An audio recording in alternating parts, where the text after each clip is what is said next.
Hola, buenas noches. Mi nombre es Marian Dávila, del Instituto de Neurociencias para la Felicidad. Es un gusto para mí poderlos saludar en esta noche, una noche de compartir resultados, ¿ya? Hoy día voy a compartir los resultados de las encuestas que las personas contestaron sobre distintas preguntas que hicimos en el cotidiano sobre el estrés, sobre el trauma, sobre los síntomas. Siempre estamos viendo resultados de encuestas como ajenas a nosotros, ¿ya? A cambio acá lo que yo les traigo son una serie de comentarios que me gustaría compartir con ustedes, realmente de cómo estamos viviendo en el día a día. Hola, hola, qué gusto verlas por acá, gracias por estar aquí un ratito conmigo. Como les decía, muy agradecida a las personas que contestaron esta encuesta y que pusieron parte de sus experiencias personales y que las compartieron. Es súper importante que tengamos como una conciencia grupal de lo que estamos viviendo nosotros, porque siempre los estudios son tan ajenos, ¿no? Por ahí veo la gente, qué sé yo, personas que siempre estamos como en el área clínica, donde para nosotros el parámetro estadístico siempre es como un antecedente importante, pero también la estadística tiene su lado especial, es decir, mientras uno esté dentro de las estadísticas positivas, por decirlo así, en una curva de comportamiento y te toca el lado positivo de una estadística, por ejemplo, voy a poner el ejemplo, las personas que pueden ser afectadas en la anestesia en una operación, ya hay un porcentaje de personas que sí pueden pasar un problema importante y pueden reaccionar mal a la anestesia, ¿no? Hay un porcentaje estimado, ya es estadísticamente estudiado, ¿no? Dijéramos, cuando uno está del lado positivo no hay problema, uno va a la operación, no le pasa nada, qué sé yo. El problema es cuando uno está del lado estadístico, donde sí a uno le pasan cosas, ¿no? Entonces muchas veces la estadística da cuenta de una conducta o de un parámetro, ¿no?, que se esperaría que se comportara de una cierta forma. Pero es una cosa, también nosotros tenemos que cruzarla con la variable, dijéramos, de los seres humanos, de lo único especial que cada uno de nosotros somos.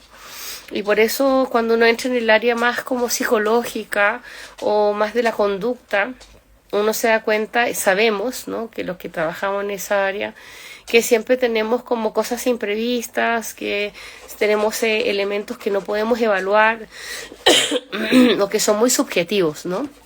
Que en un momento determinado son elementos únicos y propios de cada persona.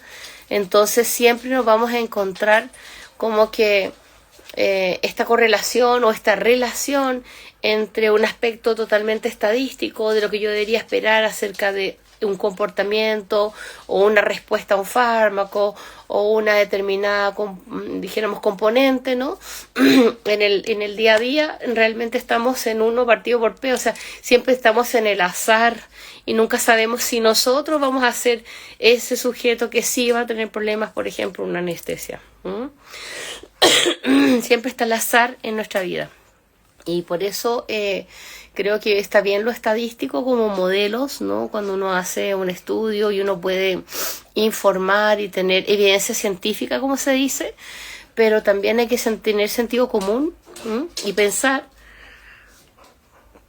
que nosotros ante todo somos seres humanos impredecibles y que hay ciertas cosas que están fuera de nuestro control, ¿ya? Y eso yo quiero como plantearlo en este tipo de encuestas que nosotros hacemos, ¿no? Es una muestra, por decirlo así. Antes de ser psicólogo clínico era ingeniero en marketing y nos dedicamos los ingenieros en marketing a evaluar todas las que son conductas de mercado. Entonces uno lo que más estudia es estadística y por qué las personas se compran los calcetines que se compran o se compran las medias que se compran, por qué cada cosa, ¿no? Entonces uno está acostumbrado a estudiar conducta. Acá es como distinto realmente. Deme un segundito. Tormenta.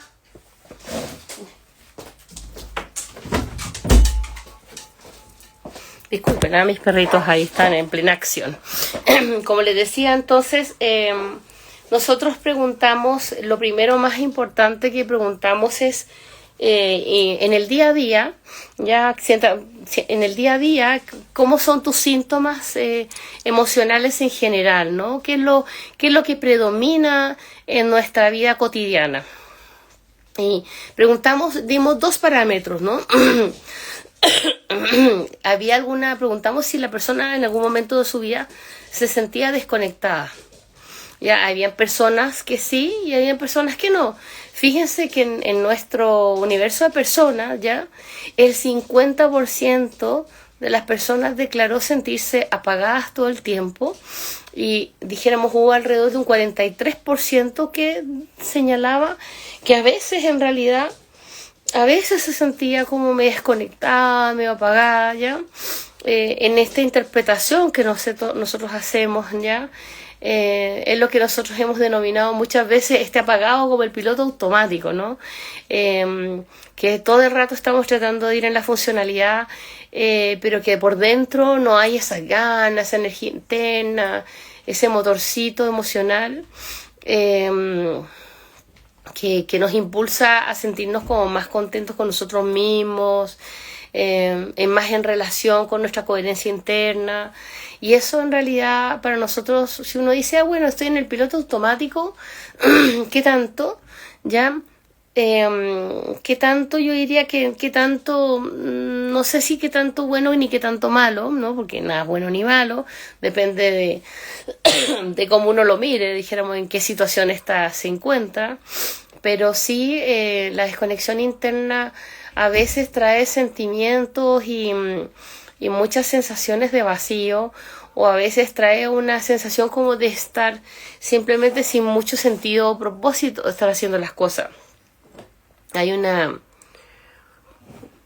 intermitencia entre un proceso y otro. Y eso a veces nos desanima.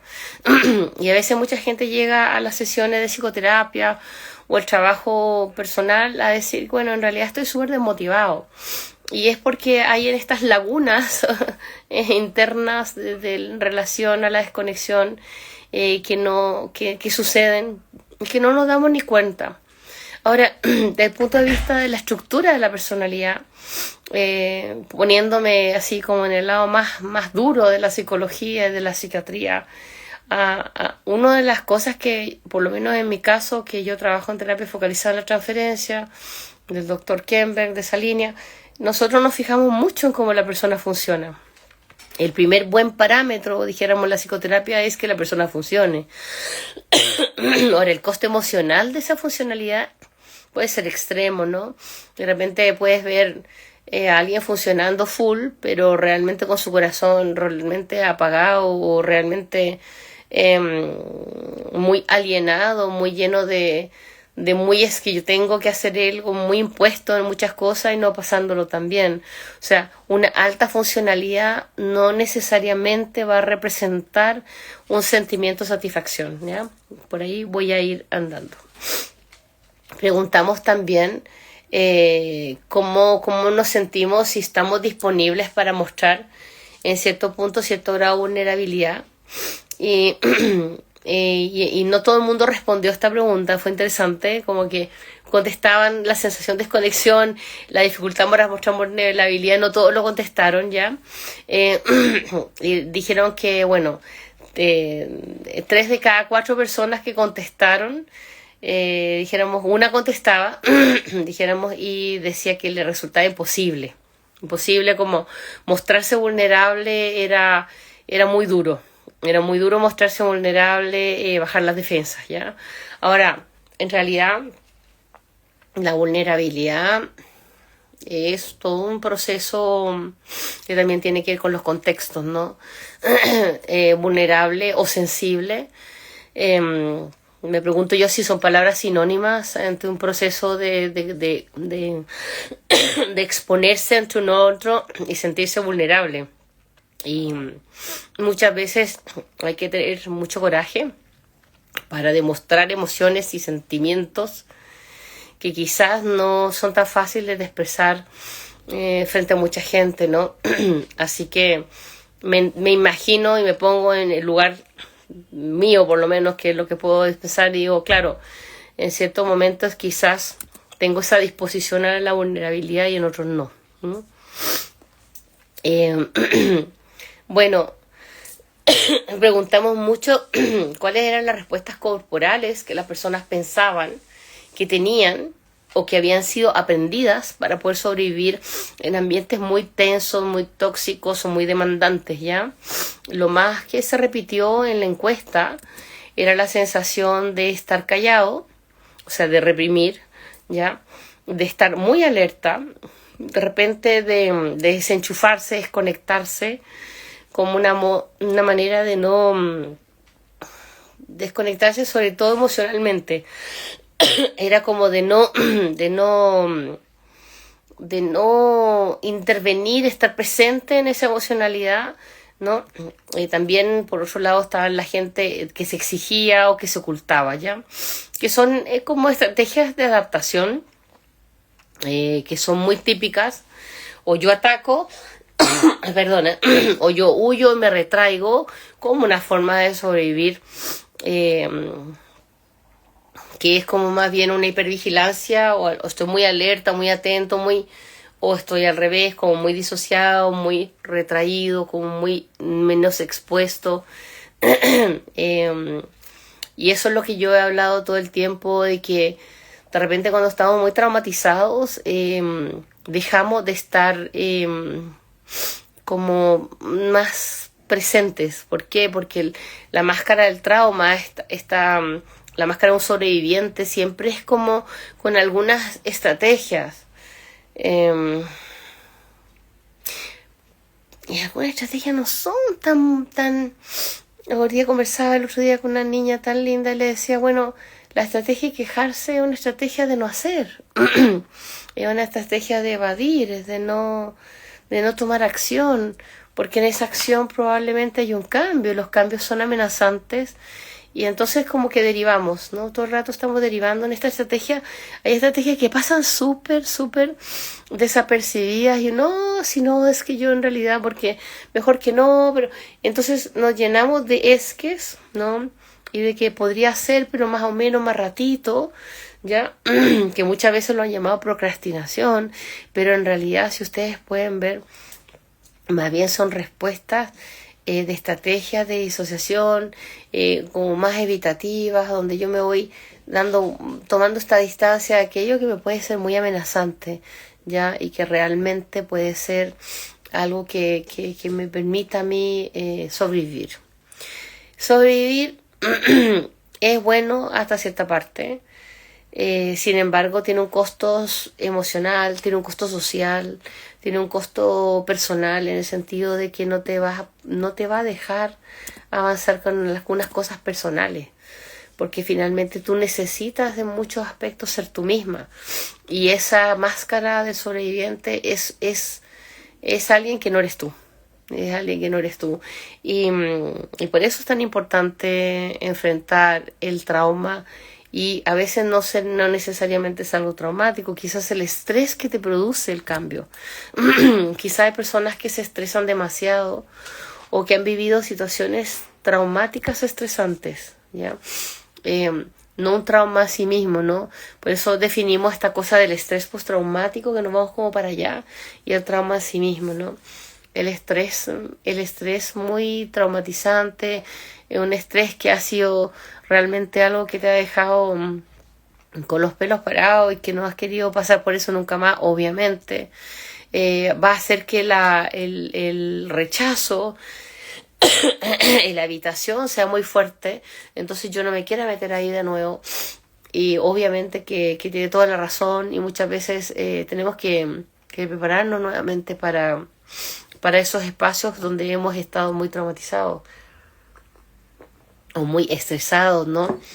Se me imagina una persona que dio un examen de grado, por ejemplo, ¿ya? Y que no le fue bien.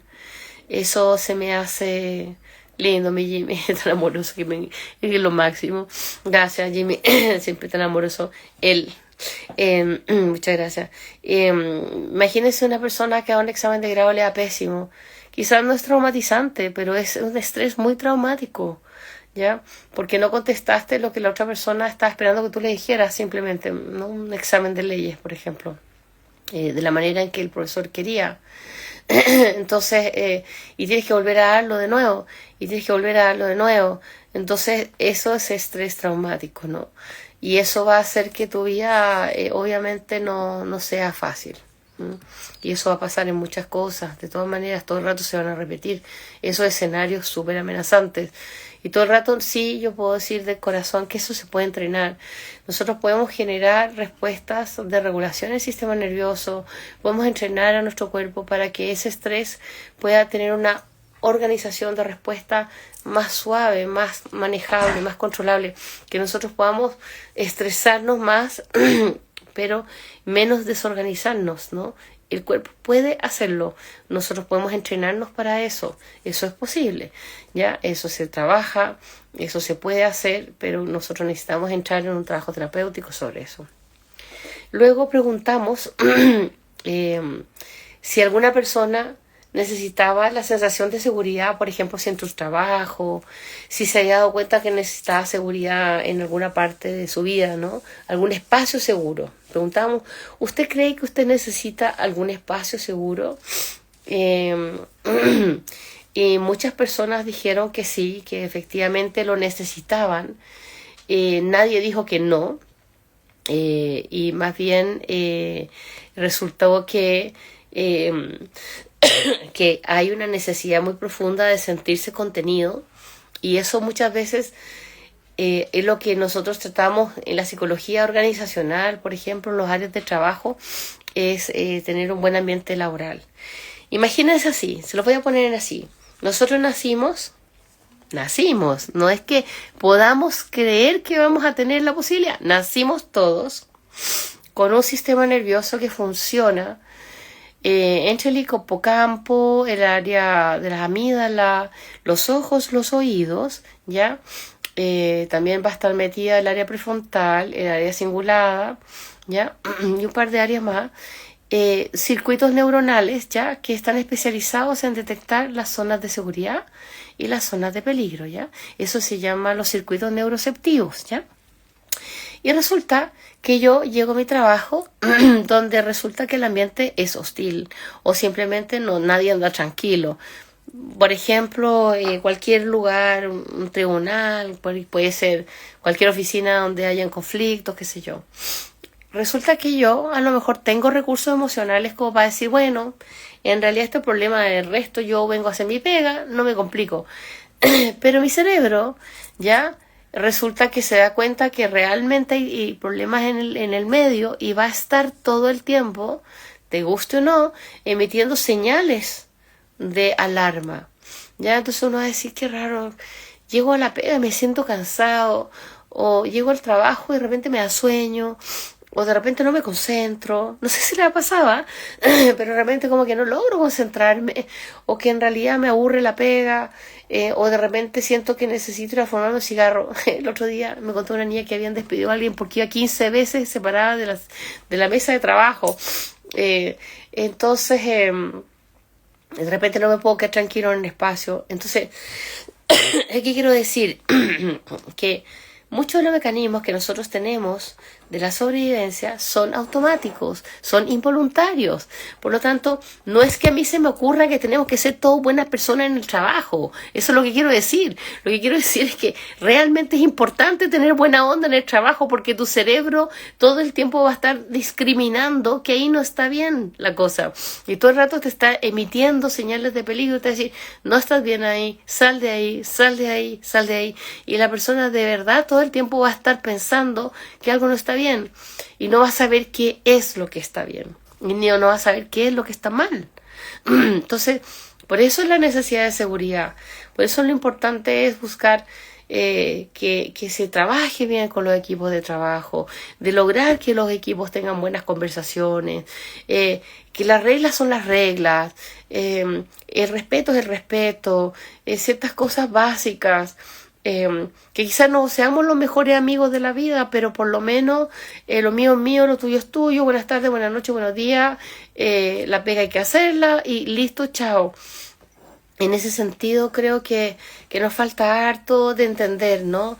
Y creemos que estamos muy acostumbrados a la teleserie, a los problemas, pero en realidad al final nuestro cerebro no discrimina y simplemente va a generar acciones para que tú te sientas incómodo y quieras buscar un espacio de seguridad. Ya, entonces es importante los climas de laborales, sí, es sumamente importante. Es importante llegar a mi casa y tratar dentro de lo humanamente posible tener algún ambiente más o menos que lo que se pueda tranquilo y seguro. ¿Puedo pelearme con todo el mundo? Sí, claro, por supuesto. Pero en algún momento tengo que declarar la tregua porque si no mi pobre cerebro va a quedar en estado de guerra todo el rato y atacar, huir o congelarse. Entonces tú dices, bueno, congelarse también es una súper buena estrategia, pero también va a tener un costo emocional muy grande y la persona de repente no va a tener ninguna sensación de querer tener intimidad, se va a sentir desconectada a sí misma, puede entrar en estado depresivo, entonces no tiene ganas de cuidar niños porque está deprimida, está cansada, la persona no tiene ganas de hacer nada, o sea, pueden haber rebotes muy profundos. Yo sé que es súper difícil y que no podemos vivir en Happyland, sobre todo en un mundo como este, el que vivimos del planeta Tierra, pero uno puede ir como buscando los espacios o haciéndole hincapié en algunos elementos de la propia seguridad. Los invito una y otra vez a pensar en su propio espacio seguro, en poner los límites claros, en tener conversaciones asertivas, en rayar las canchas, en poner las cosas en orden dentro de lo humanamente posible. Cuando nosotros preguntamos en general las encuestas que tuvimos, dónde era que más se sentían las manifestaciones físicas del estrés, en realidad donde más se sentían las manifestaciones físicas de las personas que nos contestaron fue en el cuello, los hombros y en el estómago y el pecho. Ya es donde más llevamos tensión. Comentaron contracturas, dolor de espalda, dolor de cintura, tensión mandibular, problemas digestivos, insomnio, tinnitus, dolor de cabeza, temblores o espasmos oculares, ¿ya? Bueno, y eso confirma que efectivamente no todos somos iguales, primero que nada, y que va a depender del tipo de persona y del tipo de cuerpo y del tipo de sistema, cómo está funcionando la afectación. Muchas veces lo postural es sumamente importante porque también refleja mucho patrones. Y gracias a Dios que existe la ergonometría, con el tiempo hemos aprendido a tener mesas y sillas y todas estas cosas para sentarnos mejor, porque si no sería terrible. Y a donde fue, pero muy impresionante nuestra respuesta de las personas que nos contestaron, disculpen, pero estoy medio resfriada todavía.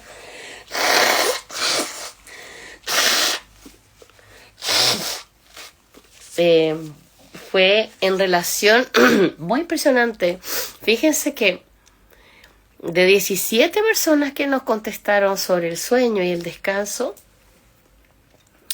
13 personas tenían insomnio frecuentemente, ¿ya? De 2 a 3 veces en promedio por semana. Eso significa que estamos durmiendo fatal, ¿ya? Muchas personas se despertaban muy angustiados al otro día, ¿ya? Muchas poquitas personas lograban dormir de corrido, o sea que la calidad del sueño no es tan buena, ¿ya? Y algunas poquitas lograban tener energía al día siguiente. Entonces, creo que el tema del sueño, de lo que vimos de la encuesta, es un tema muy relevante. Y en realidad cuando uno estudia ciclos circadianos, ¿no? Las respuestas del cuerpo antes de dormir, bueno, lo más importante es dormir. y cuesta dormir bien, cuesta, o si uno tiene niños es más difícil todavía, ¿verdad? Em, pero en realidad el tema del insomnio está siendo muy alto. Eh, y creo que también tiene que ver con que muchas veces tenemos preocupaciones, eh, uno se siente realmente que le cuesta relajarse. Hay otras personas que nunca han sido buenas para dormir, hay gente que por naturaleza es malo para dormir, pero realmente lo más impactante era, lo que más importante es lograr la calma antes de dormir. Yo sé que es difícil que una persona que no le gusta leer se ponga a leer un libro. Yo sé que es re difícil apagar todo y quedarse mirando el techo, contar ovejas, porque me ha tocado y es re difícil. Yo soy de la idea de que ojalá uno se acueste agotado y se le olvide todo lo que le pasó en la vida, y lo mejor de la vida es estar cansado, ¿ya? Para poder dormir bien. Sí, es lo mejor. Pero para eso, claro, no todo el mundo lo logra. Ahora, el café, unos dicen que es fantástico, regio, y otros dicen que es lo peor del planeta. No lo sé, pero lo que sí sé que es muy rico y que me encanta tomar un cafecito en la mañana. Tengo que decirlo. Pero no me lo tomo más que una vez un cafecito en la mañana, ¿ya? Porque lo que sí sé es que después de las 3 de la tarde un cafecito, en general, no todas las personas, pero en general después de la tarde puede ser contraproducente para dormir, ¿ya? Lo mismo la Coca-Cola o las cosas con mucho azúcar. Y también, según los ciclos circadianos, uno no debería comer después de las 10 de la noche porque las tripitas no se mueven después de las 11, y si usted se comió algo, ahí se va a quedar hasta el otro día a las 7 de la mañana. El movimiento peristáltico se detiene y ya no hay más movimiento, y entonces nos quedamos con todo lo que nos comimos ahí mismo esperando el día siguiente. Entonces ahí es cuando uno sueña puras pesadillas y puras malos ratos porque tiene la guata pesada con toda la comida de la noche. Entonces sí, lo único que se puede recomendar es no comer tarde por esta razón, acerca del movimiento de las vísceras, y porque el cerebro está en otras funciones en la noche y va a querer, dijéramos que en la noche va a querer desintoxicar todo lo que es a través del líquido cefalorraquídeo, va a querer eliminar las toxinas de todo lo que ha sido el día. Entonces el ciclo de noche tiene otras funciones el cerebro, no está aprendiendo cosas el cerebro de noche. En la noche, cuando estudié, si me acuesto antes de la 1 de la mañana, lo que entendí, lo que aprendí, me lo voy a aprender en la noche después de la 1 de la mañana, entre la 1 y las 5 de la mañana. El cerebro asimila esa hora, aprende esa hora. Entonces es importante entre la 1 y las 5 de verdad estar durmiendo, a como de lugar. Hay personas que les resulta tomar melatonina, hay personas que están probando con estos nuevos honguitos que hay, que melena de león, algunas cosas que están en terapia como con nuevos tipos de medicamentos naturales. Pero también hay personas que necesitan tomar medicamentos porque el sistema del sueño está desregulado y hay un trastorno de sueño. Entonces cada persona realmente tiene que ver con un neurólogo, ya que es un especialista respecto al sueño, ver cuáles son sus mejores opciones y cuál es su mejor, o puede ser la homeopatía, puede buscar distintas cosas, ¿no? Luego preguntamos cuáles son los miedos más grandes que las personas tienen, ¿ya? En relación al trauma, en relación a sentirse frágil, ¿ya? Al escuchar el cuerpo. Y fíjense que muchas personas dijeron que tienen mucho miedo de escuchar su cuerpo. Y eso me hace mucho sentido, porque siempre se ha dicho que para experimentar una vivencia traumática tiene que haber algo que la contenga. Quiero decir que quizás, no sé, 100 años atrás ya, Freud encontró nada mejor que uno gritara y pataleara y hiciera una abreación, ¿no? Que gritar, hiciera catarsis, como una manera de liberar, ¿ya? Tensión. Sin embargo, hoy en día, lo que nosotros hemos visto, que hoy día la noción de sistema nervioso y trauma ha cambiado, ¿no? Antes el trauma era una cosa psicológica, emocional, ¿ya? No era una cosa biológica, no era una cosa neurobiológica. Había un trauma emocional y yo me traumaba emocionalmente y sería todo. Pero hoy día el trauma además tiene un efecto en el sistema nervioso, ¿ya? Y además, más encima, que nosotros tenemos un cuerpo que tiene memoria, entonces el cuerpo no se olvida de nada, ¿ya? Ahora, que uno se acuerde o no se acuerde es otra historia, pero el cuerpo no se olvida, ¿ya? No perdona y no olvida. El cuerpo no perdona y no olvida. Lamentablemente, nos guste o no nos guste. Y me da la impresión que estos miedos emocionales a conectar con el cuerpo y los traumas y a sentirse frágil tiene que ver con esta respuesta de las personas a sentir mucho miedo al enfrentarse con el cuerpo y sus memorias. Y les encuentro la razón. Si usted va a trabajar un trauma, busque una persona que de verdad sepa trabajar trauma. El trauma es súper complejo. No es llegar y interpretar algo, no es llegar y es muy muy difícil trabajar con el trauma, en el sentido de que hay muchas cosas que uno tiene que ver. Pero por otro lado, hoy en día ya no vamos a estar 30.000 años hablando sobre el trauma. Hay terapias modernas, está la experiencia somática, está los holding point process, está el trauma informado, dijéramos, hay varias técnicas, la Gestalt, que también trabaja harto el trauma, la terapia focalizada en la transferencia, la terapia de la mentalización. Hay varias terapias que son modernas y que hoy día podemos nosotros acercarnos al trauma con más cuidado, ¿ya? No tanto retraumatizando. Antes nosotros le preguntábamos a alguien 15 veces cómo había vivido un trauma en tribunales. Ahora ya, por lo menos gracias a Dios, le preguntamos una pura vez y lo grabamos. Entonces ya algo hemos ido entendiendo que en realidad no tiene ninguna lógica sobreexponer y reexperimentar el trauma, porque cada vez que yo una y otra vez voy contando, voy haciendo que las personas reexperimenten lo traumático. Por lo tanto, si no es una exposición prolongada, una técnica que se está trabajando terapéuticamente con alguien que de verdad sabe exposición prolongada y que va a trabajar bien y que está teniendo una terapia, el resto es bien complicado. Ahora, claro, a veces nos pasan cosas espontáneas, ¿ya? También hay que tener sentido común. Muchas veces muchas personas viven cosas espontáneas en el trauma, ¿sí? Los flashbacks, ¿no?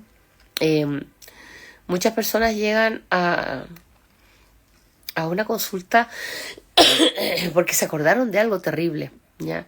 Y aparece la experiencia y hay que enfrentarla. Eso es otra cosa, ¿ya? Ahí ya estás como teniendo algo con que trabajar definitivamente. Entonces, ¿qué les puedo decir? Yo diría que nosotros en esta sociedad, ¿ya? Voy a hacer un análisis curioso, ¿ya? Me lo voy a permitir un minutito. En la sociedad occidental, en la sociedad moderna, en la que ustedes y yo estamos hoy en día, nosotros vivimos en modo supervivencia crónico, ¿ya? Nos guste o no nos guste, estamos acostumbrados a la alarma, a los semáforos, ¿ya? A las reuniones y tenemos que estar todo el tiempo cumpliendo timings, ¿ya? Nosotros somos pauteados. Que nos guste o no nos guste, que lo logremos o no lo logremos, es una cosa. ¿Quién se lo lleva mejor? ¿Quién se lo lleva peor? Depende de la estructura de personalidad. Van a haber personalidades más organizadas y van a haber personalidades menos organizadas, ¿ya? Que lo van a poder sobrevivir mejor. Pero el modo de supervivencia crónico nos va a traer hipervigilancia, desconexión y somatización. De por sí es un hecho. Usted puede ver si tiene problemas de alergias, usted puede ver si tiene problemas de colon, usted puede ver problemas si tiene problemas de alimentación, usted puede ver si tiene jaquecas, si tiene bruxismo, si tiene, dijéramos, tinnitus, si tiene vértigo, si tiene problemas de concentración, etcétera, etcétera, etcétera, ¿ya? Psicosomático. ¿Ya? Aunque todavía en el DSM-5, en el Manual de Psiquiatría, no tenemos una definición de una personalidad psicosomática. Probablemente nosotros somatizamos muchas de nuestras cosas porque además no tenemos tiempo para nada más, ¿ya? Tenemos también realmente esta sobreexposición a estímulos, ¿no? Mucho ruido, mucha contaminación, tenemos mucha exigencia y tenemos mucha sobredemanda de cosas. Entonces nos cuesta calmarnos, nos cuesta entrar en resonancia, nos cuesta, dijéramos, estar tranquilos, nos cuesta encontrarnos con nosotros mismos, rascarnos la guatita, ¿ya? Nos cuesta liberar las tensiones físicas. Por eso existen personas como el Jimmy, que hace flowback, o personas que hacen yoga, o personas que hacen trabajo físico, o pilates, ¿no? Siempre la línea del trabajo físico consciente va a ser una muy buena entrada. Yo sé que hay muchas personas que no les gusta, ¿ya? No les gusta la parte física, pero algunas personas pueden a lo mejor incorporar el pasear con su mascota, el andar por el camino, por el parque, incorporar los baños de la naturaleza, ¿ya? Algunas personas son más osadas, hacer algún trekking, nadar, ¿no? Buscar cosas que realmente estimulen al cuerpo a poder cambiar el repertorio de movimientos, dar más flexibilidad al cuerpo y oxigenarlo de otra manera, ¿ya? Y en lo psicológico necesitamos conocer nuestro sobreviviente, necesitamos conocer nuestro personaje, necesitamos saber cuándo se activa y cuándo éste se desactiva, ¿ya? A veces el permitirnos ser, más que hacer cosas, ya permitirnos ser es muy positivo para nuestra psiquis, es decir, permitirnos la vulnerabilidad, como les decía al principio, permitirnos cierta fragilidad, simplemente no considerarnos exigentes o sea, ni bueno ni malo, ni bonito ni feo, ¿me entendí? Más o menos haciendo lo mejor que se puede cada día. Yo sé que hay personas que necesitan sentirse exitosas, a quien no le gusta. Nosotros tenemos una necesidad que es de mamíferos. No es que nosotros no queramos que nos vaya bien. Nosotros estamos criados genéticamente para que nos vaya bien. Nosotros somos mamíferos. Nosotros estamos hechos para ser cazadores. Nosotros estamos hechos para ganar. Nosotros estamos hechos para recibir nuestra presa. Nosotros somos realmente mamíferos. Estamos acostumbrados. Hemos nacido. Si bien es cierto, nos demoramos 28 años en madurar. Nuestro cuerpo, nuestro cerebro se demora 28 años. Es mucho tiempo, ¿ya? Intrínsecamente el ser humano en algún punto de sí mismo necesita que le vaya bien en la vida. Entonces, por eso nosotros necesitamos poder conocer nuestra máscara del sobreviviente. Yo las invito y los invito a realmente conocer cuándo están en modo sobrevivencia y buscar formas de salir de ese patrón. A veces es un patrón respiratorio, a veces necesitamos realmente darnos cuenta de nuestros síntomas físicos y buscar, ¿no?, microtransformaciones y buscar pequeñas pautas que nos permitan salir de esta cárcel que es, dijéramos, vivir en esta sobrevivencia. Cuando estaba en la montaña, estábamos a 4.800 metros. Entonces, tú comprenderás que nadie podía correr. Yo hago generalmente 1 kilómetro en 12, 13 minutos y aquí tenía que hacer 1 kilómetro en 1 hora, ¿ya? Por lo tanto, era un movimiento, era una velocidad totalmente distinta para caminar y realmente tu cuerpo te pide ese paso, porque si no te da una taquicardia horrorosa y ahí en adelante no sabes cómo te vas a poner.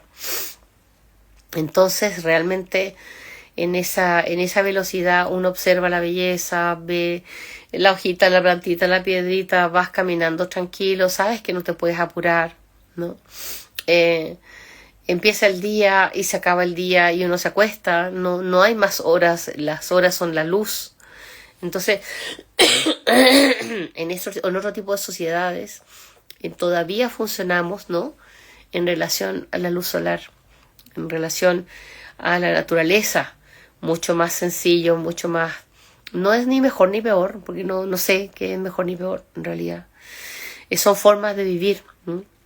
Pero allá en la montaña, en el alta montaña, y realmente uno respira otro aire, está en otra velocidad. Entonces, quizás cada cierto tiempo yo los invito a salir, dentro de lo que se pueda, por supuesto, a buscar su espacio, darse tiempo, a poder, si no se puede, tomar un masajito, aprender en la familia a darse masajitos. Nunca me voy a olvidar que haciendo una investigación sobre esquimales, me encontré una vez a los esquimales abrazados, sentados en una mesa en medio de un iglú, cantando para animarse. Entonces era muy divertido porque estaban súper abrigados y cantaban y estaban felices. Cantar en grupo, hacerse cariño, siempre van a hacer esas pequeñas cosas que en verdad no reemplazan, nunca se van a reemplazar, y que nuestro cuerpo registra como patrones, ¿no?, de relax. Entonces, sí les puedo decir que en esta pequeña encuesta que hicimos, realmente nosotros podemos aprender otras respuestas, y podemos permitir que el cuerpo pueda tener otras formas de poder anclar los ritmos, ¿no? También hay mucho que tiene que ver con los patrones respiratorios. Es muy bueno, si nosotros sentimos que estamos muy sobrepasados, respirar en caja, como les decía muchas veces, 4 veces inhalo, 4 veces retengo, 4 veces exhalo, ¿no? Y 4 veces retengo. También puedo hacer una respiración vagal, ¿no? Inhalo por la nariz y exhalo lentamente por la boca. Estoy calmando nervio vago. Podemos hacer respiraciones, ¿no? Y podemos hacer ejercicios para poder observar, ¿no? Si me siento muy en ese momento muy encerrada, trate de mirar hacia afuera. Yo al principio, cuando me sentía muy acorralada en el colegio, me ponía siempre al lado de la puerta porque me podía mirar para afuera, distraerme, buscar espacios de momentos de estar solo, de estar con alguien, ¿no? Siempre va a ser muy bueno estar y no estar, poder como conectarse con las personas y después tener un momento para consigo mismo, ¿no? Eso es lo que yo los invito. Les agradezco un montón en esta noche. Como estoy así media malita de la garganta, voy a quedar hasta acá. Les agradezco un montón. Y bueno, gracias por participar en esta encuesta. Se los agradezco de corazón. Buenas noches.